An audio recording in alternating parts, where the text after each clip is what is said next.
sicurezza, Roma direttivo nazionale dell'Anci. Il Veneto si è presentato con una linea condivisa dei primi cittadini, ma tra l'associazione dei comuni e il governo sono ancora scintille. La vicenda della nave Sea-Watch, migranti accolti in diversi paesi europei, tra cui anche l'Italia, il governatore Zaia al fianco del ministro Salvini, è stata rispettata la volontà del popolo. Tragedia questa mattina nel Vicentino, a Sarego un furgoncino della raccolta dei rifiuti fa retromarcia ed investe uccidendo una 55enne mentre questa stava attraversando la strada. Ancora furti a Preganziol, a San Bughei ieri sera i ladri tentano di entrare in un appartamento mentre in casa c'è il proprietario che scalzo li insegue con la mazza da baseball. Nel pomeriggio a Mire, i funerali di Henry, il giovane rugbista trovato senza vita in un canale, tante le persone che sono strette intorno alla famiglia, straziata dal dolore. Azienda trevigiana non trova operai specializzati, l'appello del titolare: abbiamo già perso commesse per 1 milione di euro, abbiamo bisogno di 30 lavoratori, ma per ora in pochi si sono fatti avanti. Il nuovo piano di investimenti della Safilo di Santa Maria di Sala, il sindacato resta però ancora dubbioso sul fronte degli esuberi. Buonasera e ben ritrovati con l'edizione del Veneto dei telegiornali di Antenna 3. In primo piano dunque ancora la discussione intorno al decreto sicurezza. Questa mattina a Roma si è riunito il direttivo dell'Anci con l'Anci del Veneto che si è presentato con una linea condivisa dai primi cittadini, ma tra l'associazione dei comuni e il governo ci sono ancora scintille. Direttivo dell'Anci nazionale a Roma per affrontare il nodo del decreto sicurezza che ha spaccato il fronte dei comuni tra ribelli e non. Clima positivo e di dialogo, riferisce Maria Rosa Pavanello, presidente dell'Anci Veneto, che ha portato in direttivo le istanze dei comuni capoluogo delle 7 province. Una posizione finalmente condivisa, confronto e non disobbedienza. La strada che è sempre stata portata avanti dall'associazione è stata quella, insomma, un po' anche di verificare nel concreto, nello specifico, quali eventuali problematiche dovessero portare certe norme. Comunque è stato molto importante che si è detto che comunque la strada è sempre quella del confronto e eventualmente di fare un secondo step, di integrarlo, questo decreto, rispetto a problematiche che dovessero eventualmente verificarsi. Lunedì prossimo è previsto un incontro tra il Presidente del Consiglio Giuseppe Conte e una delegazione dell'Anci relativamente al decreto legge sicurezza e alla legge di bilancio. In quella sede l'associazione chiederà di modificare l'applicazione tecnica del decreto e di puntualizzare alcuni aspetti che hanno creato timori a livello locale. Ci sarà una delegazione rappresentativa di tutti.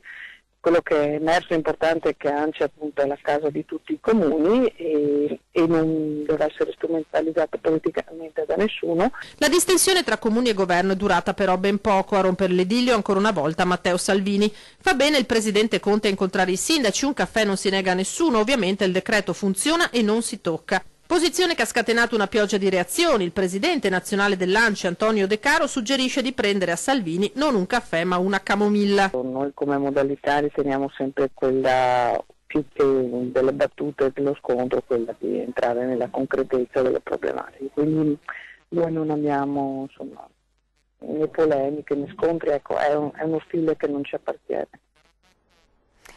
E sul tema dell'accoglienza ai migranti è tornato ad intervenire in diretta il nostro telegiornale il presidente del Veneto Zaia, che dice è stata rispettata la volontà dei cittadini.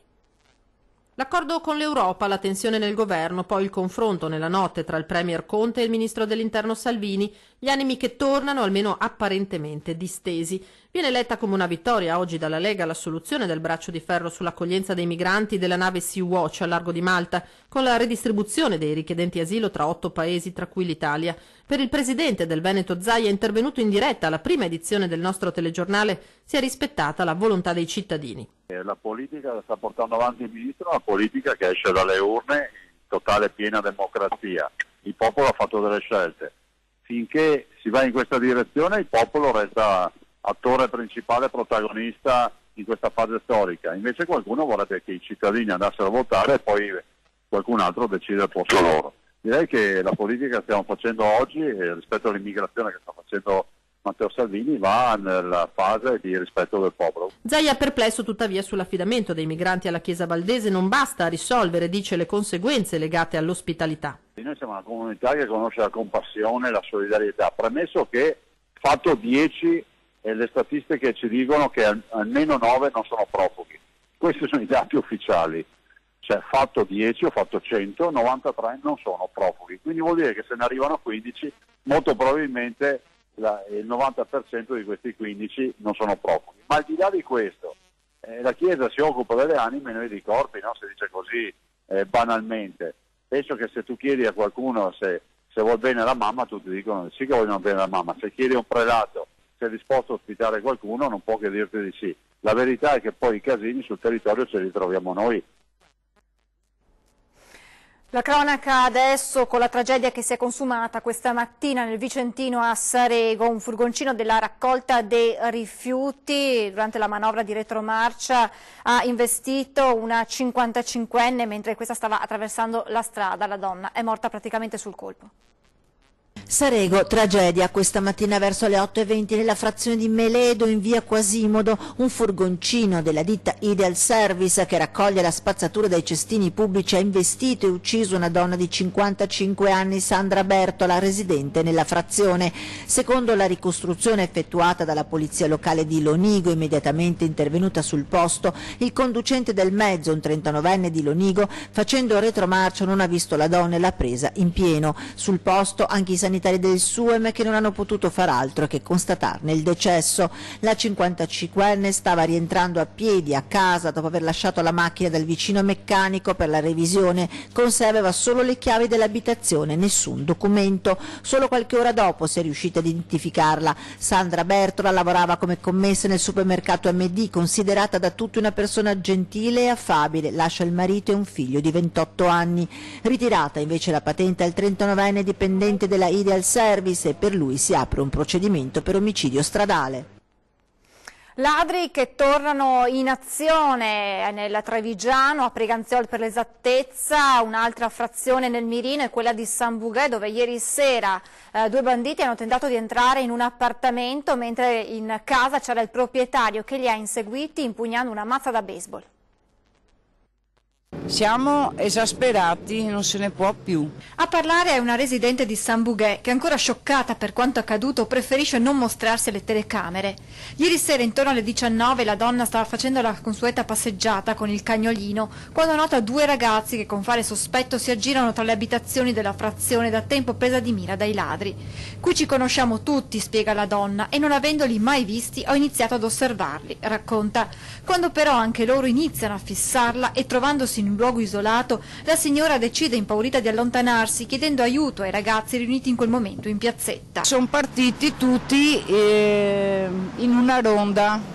Abbiamo fatto un cerchio per chiuderli. È a quel punto che la donna sente il compagno gridare dalla finestra di casa. Ho sentito il mio compagno che gridava al ladro dalla terrazza e ci indicava dove erano scappati. I due ragazzi infatti avevano appena tentato di entrare nell'appartamento della donna, incuranti che il compagno fosse in casa. Sono venuti proprio su, hanno levato il portapiante, tutto con calma, disattivato le luci, messo tutto per terra, poi hanno tirato su la persiana, ha messo la scoppa, allora il mio compagno ha sentito la persiana e li ha affrontati. Scalzo con la mazza da baseball fino al cimitero. Le urla dell'uomo attirano anche gli altri ragazzi, una ventina, che inizia a rincorrere i due ladri che alla fine però fuggono tra i campi. Per la coppia è il secondo tentativo di furto subito in meno di 2 mesi. Il 4 di novembre con la luce accesa ce l'avevo davanti e mi stava sfondando la porta. Sempre ieri sera dei ladri, non si sa se gli stessi, sono entrati in un'abitazione in via Vasco de Gama, sempre a San Bugè, passando dalla porta finestra, fuggendo con alcuni oggetti in oro. Ora indagano i carabinieri che acquisiranno anche le immagini delle telecamere della zona. E la paura è tanta qui a San Bugè, dove i residenti cercano di tutelarsi in ogni modo, anche installando del filo spinato sulle tubature per impedire ai banditi di salire. C'è tanta paura perché ci sono genitori che adesso non si fidano più a lasciare, magari hanno anche un ragazzo di 17 anni e si muovono per fare la spesa, Hanno paura. I controlli devono intensificarsi, anche qui ci dispiace sottolinearlo, ma il tanto decantato progetto per la sicurezza urbana che doveva garantire la sicurezza in questi 3 mesi non si è visto. La sicurezza non può essere demandata al cittadino, ma noi paghiamo le tasse e quindi è giusto che le autorità mettano in atto tutti i sistemi che servono per garantire la sicurezza del cittadino. Parliamo adesso di lavoro, perché a mancare questa volta non è il lavoro ma gli operai. È l'appello disperato lanciato da un imprenditore che dice: abbiamo già perso commesse per 1 milione di euro, abbiamo bisogno di 30 lavoratori, per ora però in pochi si sono fatti avanti. Ha pubblicato post su tutti i social, ha lanciato appelli, ha messo annunci, ma fino ad ora si sono presentati in pochi, quando si dice emergenza lavoro, ma questa volta a scarseggiare è la manodopera. Insomma, operai disposti a lavorare. L'Euroedi, l'azienda leader nel settore dei ponteggi con circa 100 dipendenti, cerca disperatamente personale. Noi stiamo cercando una trentina di dipendenti, suddivisi in 3 figure professionali. Uno è il caposquadra, praticamente chi sa fare bene il lavoro e lo conosce da un bel po' di anni, un aiuto caposquadra, che anche quella è una figura importante, e soprattutto i manovali, che non si possono definire manovali in quanto non lo sono per definizione in quanto movimentano il materiale, ma hanno una grandissima importanza. Da agosto a dicembre 2018, a causa della mancanza di personale, l'azienda ha perso commesse per 1 milione di euro. Il rischio è che ora ci siano ulteriori perdite. Le commesse non riusciamo a farle tutte, le farà qualcun altro, chissà Dio, verranno procrastinate nel tempo, non è questo il problema, non è che moriamo domani, però è un peccato. Questo devo dire che invece il Veneto potrebbe, come si può dire, diventare ancora più operoso, ancora più, perché non solo noi cerchiamo operai, cerchiamo dipendenti, cerchiamo professionisti, ma poi anche altre realtà. Lo conosciamo bene il problema del Veneto, no? Dobbiamo risanare questa situazione, dice il titolare Nereo Parisotto. Fra l'altro, dopo la tragedia del ponte Morandi di Genova, sono aumentate le richieste di lavoro. È aumentata un po' la domanda e questo ci ha mandato ovviamente ulteriormente in difficoltà, già dove in difficoltà lo eravamo prima. In verità, dopo i post sui social, sono arrivate all'azienda una trentina di curriculum e nei giorni scorsi sono state assunte 7 persone. Ma ancora troppe purtroppo ne mancano per risolvere la situazione. A far desistere i giovani sono soprattutto le trasferte. Ma soprattutto anche cerchiamo la disponibilità delle persone, la disponibilità alle trasferte, quindi le trasferte settimanali, ma anche le trasferte quindicinali, in quanto abbiamo anche dei cantieri all'estero e quindi dobbiamo far fronte anche. Quindi bene la professionalità, ma soprattutto cerchiamo anche la disponibilità. Non solo, ma il titolare ha lanciato anche l'idea di creare una scuola per insegnare questo mestiere, per formare lavoratori specializzati. I più anziani insegneranno ai giovani. Ma se qualcuno pensa che si tratti di un lavoro solo maschile, il titolare dice: ci sono anche figure di ponteggiatori donne. L'azienda ora attende e spera che qualcuno si faccia avanti. E adesso a Mira, dove nel pomeriggio è stato dato l'ultimo saluto ad Henry, giovane rugbista trovato senza vita nelle acque di un canale. Tanta la commozione tra i presenti.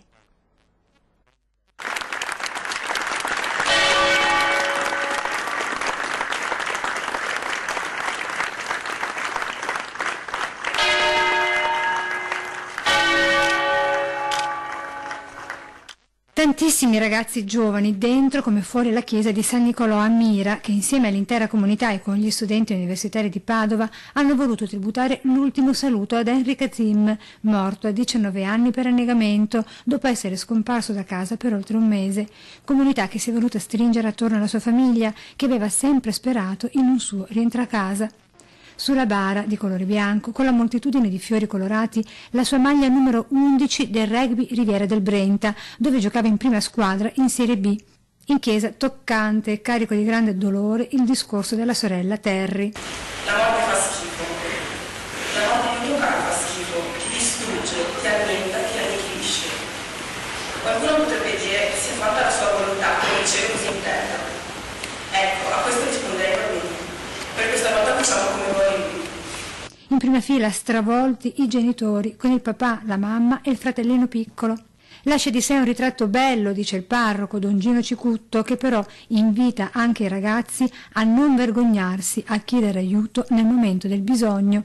C'è un'immagine molto bella di un ragazzo che di fronte alla parola impossibile dà un calcio alle prime 2 lettere per dire che nella vita è possibile affrontare qualsiasi situazione, ma non da solo. Henry era, come noto, molto attivo come volontario anche nella Caritas, ha fatto servizio nella Casa San Raffaele, come ha ricordato il suo capo scout con il soprannome datogli dagli amici. Insieme ricordato il tuo nome di calcio, che mai fu più veritiero, antilope sagace, ovvero veloce ma non aggressivo, intelligente ma non sapientone.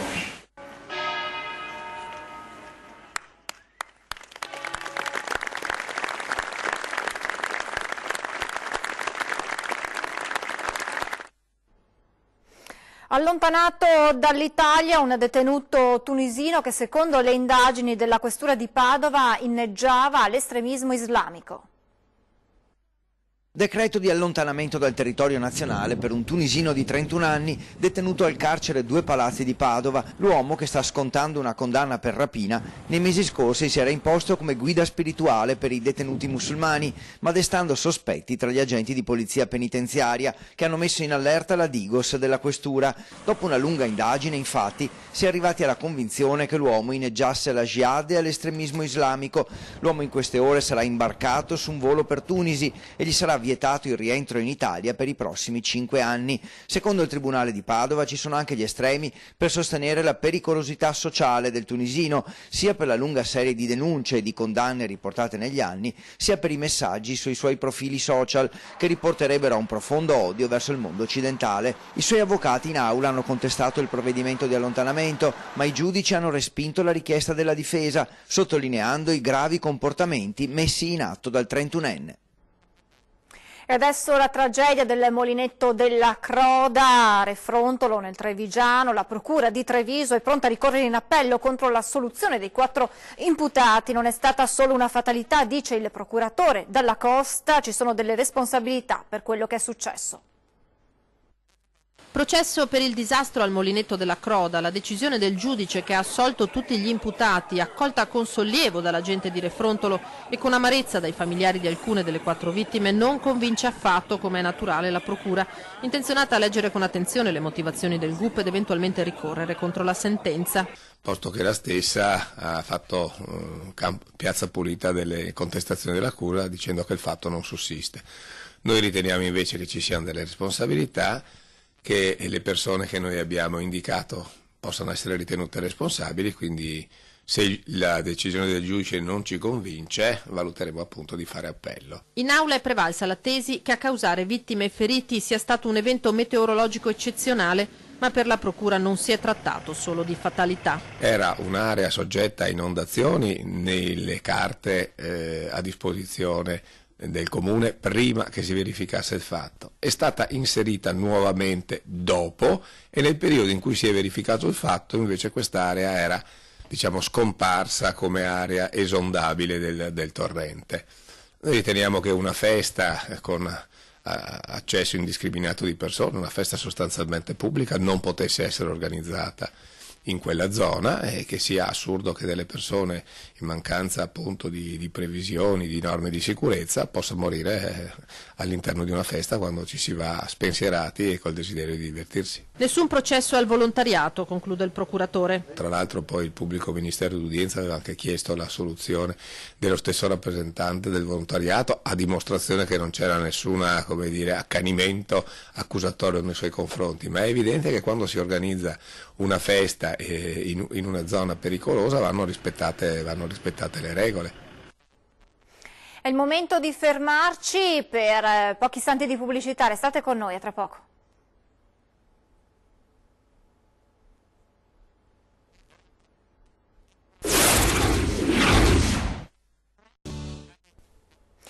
Di nuovo in diretta per tornare a parlare della scomparsa di Luca Tacchetto e della fidanzata Edith in Africa. Indagini sugli ultimi avvistamenti dei due ragazzi, si studiano i dettagli dei racconti di chi li ha incontrati. Si continua a indagare su più fronti e da parte di più uffici sulla scomparsa di Luca Tacchetto ed Edith Blythe, i due giovani partiti per l'Africa e di cui non si hanno più notizie da metà dicembre. Al momento la priorità è trovare testimoni attendibili che li abbiano visti e verificare il loro racconto. Gli uffici che più o meno nell'ombra, con clamore o in silenzio, seguono la vicenda sono quelli dei ministeri in Italia, Canada e Burkina Faso, l'ultimo paese in cui i due sarebbero transitati. E così ecco spuntare voci su possibili prelievi bancomat, sui dettagli della giornata trascorsa con una coppia che vive lì, lui francese, lei del posto, e sulla visita a una moschea che non si capisce se sia avvenuta o meno. Il Ministero degli Esteri italiano, come sempre in questi casi, tiene riservato qualunque dettaglio, e poi ci sono le famiglie che cercano informazioni tramite contatti diretti. Rapimento, arresto, impossibilità a chiamare, tutte le piste sono aperte per chi sta indagando, o forse è quello che lasciano trapelare per nascondere la reale situazione e poter così procedere senza clamore. Una cosa è certa, il dramma che stanno vivendo le famiglie, tra voci, notizie, ipotesi e smentite. L'economia con il nuovo piano di investimenti della Safilo di Santa Maria di Sala, i sindacati restano però ancora dubbiosi sul fronte degli esuberi. Alla Safilo di Santa Maria di Sala, così come negli altri stabilimenti, resta il dubbio sullo spettro esuberi. A dirlo il sindacato, decisamente poco convinto del nuovo piano di riassetto presentato ieri nel corso dell'incontro con le parti sociali dal nuovo amministratore delegato della compagnia, Angelo Trocchia. Potrebbero essere esuberi, c'è già stato annunciato ancora a inizio 2018, ci sarebbe stato un intervento da parte del gruppo Safilo sui costi di produzione, quindi sui costi del personale, anche se non è neanche esplicito, però noi abbiamo il timore che intervengano sul perimetro occupazionale. Su questo loro non si sono neanche definitivamente esposti, per cui qualsiasi ipotesi non riusciamo neanche a esplicitarla. Abbiamo il timore che si tratti però di centinaia di persone. Il nuovo piano di investimenti 2020-2024 parlerebbe tuttavia del rilancio della sede salese, visti i grandi marchi con cui le trattative si sono concluse positivamente, tra i quali una notissima casa di produzione di jeans, al fine di aumentare i volumi di vendita. Ma lo scetticismo regna sulla base del 1 milione di occhiali perduti con un noto marchio di moda. È Kering, che è il gruppo che gestisce il marchio Gucci.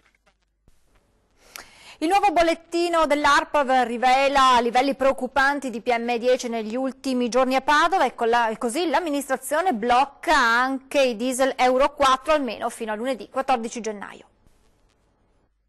Lo sapeva? No.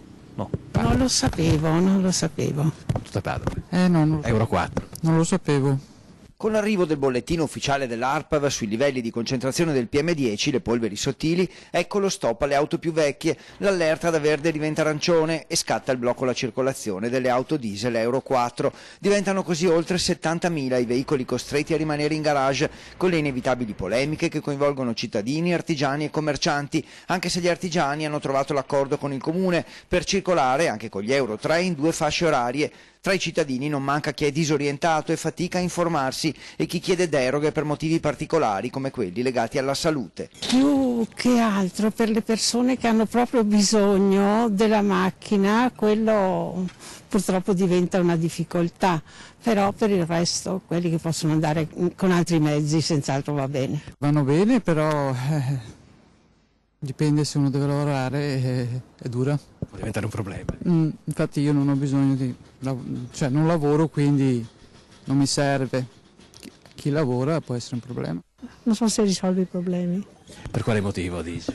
Perché comunque c'è una tale densità ormai di polveri sottili che sono diverse le misure che bisogna prendere, cominciando dal riscaldamento nelle case, negli uffici, anche pubblici. Il livello di allerta arancione proseguirà fino al prossimo bollettino dell'ARPAV previsto per lunedì 14 gennaio, quando il blocco verrà rivisto, confermato o sospeso. Tutto dipenderà da pioggia, sole, vento, insomma dal livello del famigerato PM10. Vi ricordo l'appuntamento questa sera con 20:10, ospiti in studio il sindaco di Treviso Mario Conte e Giampiero Beltotto, direttore del Teatro Stabile del Veneto, insieme per parlare di cultura e del futuro del teatro di Treviso. È tutto, come sempre vi lascio le previsioni del tempo, grazie per essere stati con noi, buon proseguimento di serata. Arrivederci.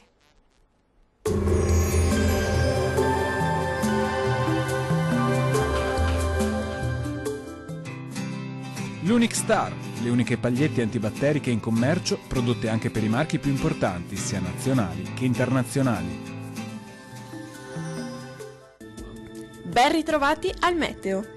Sarà una bellissima giornata di sole sulle nostre regioni. Nel dettaglio, sul Veneto l'anticiclone che staziona ormai da giorni continuerà a garantire un tempo asciutto e stabile con ampio soleggiamento su tutte le province. Il cielo sarà sereno o al massimo velato ovunque. Non sono attese piogge. Temperature minime tra i -1 e -5 gradi, massime comprese tra i 3 e 6 gradi. Diamo uno sguardo al Friuli Venezia Giulia. La situazione sarà molto simile, con il cielo che si presenterà ampiamente soleggiato. Sarà infatti sereno o al massimo con presenza di pochi nubi a carattere sparso. Non sono previste precipitazioni degne di nota. Temperature minime oscillanti tra i -1 e -4 gradi, massime comprese tra i 4 e 5 gradi. Vediamo infine la situazione del Trentino Alto Adige. Prosegue anche sulla nostra regione questa lunga parentesi all'insegna di un tempo stabile. Soltanto qualche nebbia potrà riguardare al mattino le vallate meridionali. Altrove invece sarà ampiamente soleggiato ovunque e il cielo si presenterà sereno. Temperature minime tra i -4 e -2 gradi, massime oscillanti tra i 4 gradi. Dal Meteo di Antenna 3 è tutto, arrivederci al prossimo aggiornamento.